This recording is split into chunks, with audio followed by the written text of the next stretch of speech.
500,000 pieces of trash are floating along peacefully, orbiting Earth. Well, I mean peacefully until they smash into a satellite or a spacecraft or something. That's no bueno.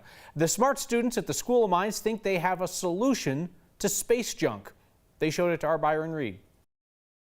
This is called Fundamentals of Astrodynamics. When it comes to taking the perfect picture to mark a milestone, We are launching in August of 2020. planning ahead can make all the difference in the world. But we're mainly focusing on getting our boom to work. We're prototyping a boom, so we're going to have about a 5-foot boom deploy, and it's going to take a picture. Bree Treffner is an engineering physics major at the Colorado School of Mines, leading a group of students who are spending their senior year thinking about trash in space. As material starts crashing into each other in space, it becomes smaller and smaller, and material traveling at 22,000 miles an hour can still cause a lot of damage. And it wraps up pretty tightly, it sounds like. Treffner is project leader of the school's RockSat-X team, a NASA-guided program created to give students low-cost access Furthest Mines has ever gone with a space project. to launch meaningful scientific experiments like their space debris cleanup. As those minuscule pieces are hitting those larger satellites, they're breaking off into more pieces, and that's like the Kessler syndrome, which is the idea you get this cascading effect of collision. The team is designing and building 3 experimental methods for removing the smallest pieces of space junk,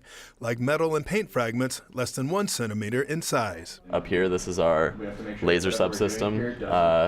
Right here, you can see our magnet subsystem, and then on the other side, hidden behind this, is going to be our static subsystem, looking for ways to kill the momentum of the particles so that they'll fall into Earth's atmosphere and essentially just burn up. The students hope to get evidence that their cleanup is working We'll have an antenna satellite that's going to be sending those pictures down to our ground station, which will be at the launch site. and give them a snapshot of what's ahead for the next generation of aerospace pioneers. It's awesome how many people are interested in space and want to participate in these projects and are concerned about these things. For Next, I'm Byron Reed.